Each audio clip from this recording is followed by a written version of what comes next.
Hi, this is Bridget with Life on Spectrum, and in previous episodes I've talked about traveling by bus or train and public transportation. However, this episode I'm going to talk to you about airplanes. My son, who now is 22 going on 23, just took the first trip alone on an airplane by himself. So I've actually learned quite a few little tricks of the trade.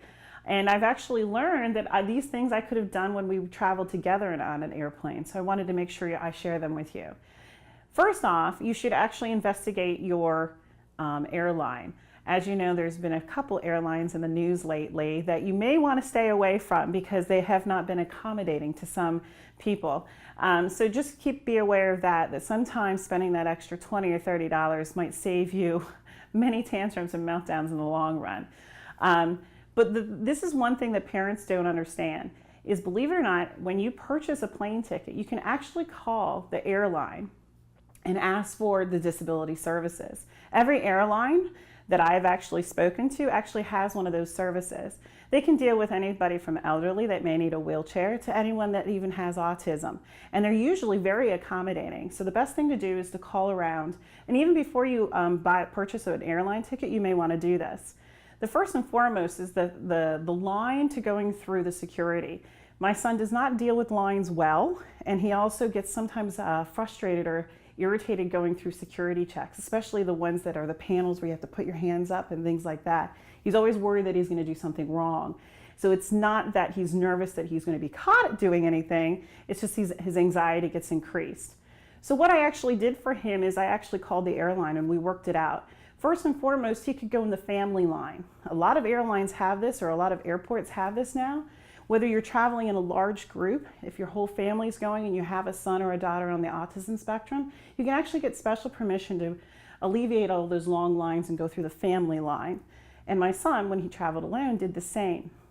That cuts down generally anywhere from a half an hour to an hour wait at the security check.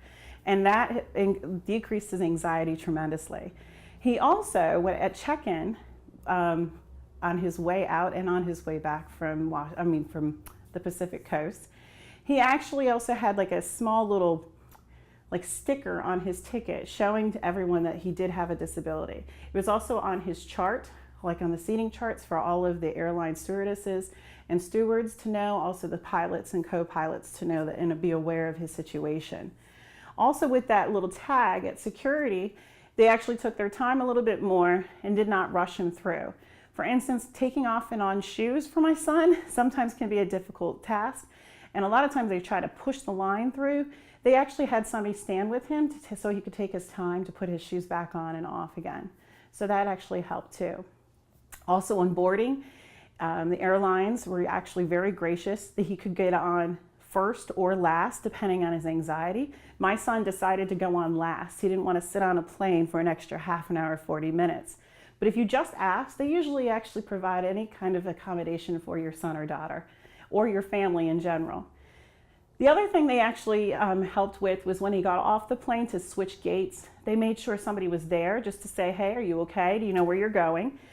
He'd like to do it by himself, but they kind of kept an eye out on him for me, especially the one on the way back. It was a red eye, so it was like 3 o'clock in the morning when he switched.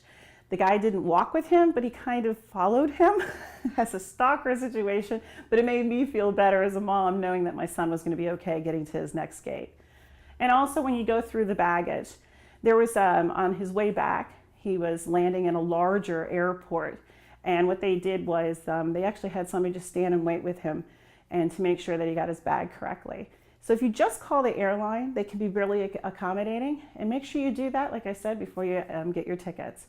Hopefully that helps with airplane travel, and this is Bridget with Life on Spectrum. Thanks for watching that episode, and make sure you come back and join us again for upcoming videos.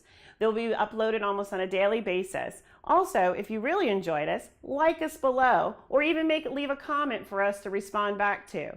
And if for all of you that are really involved in the Life on Spectrum, make sure you subscribe to our YouTube channel.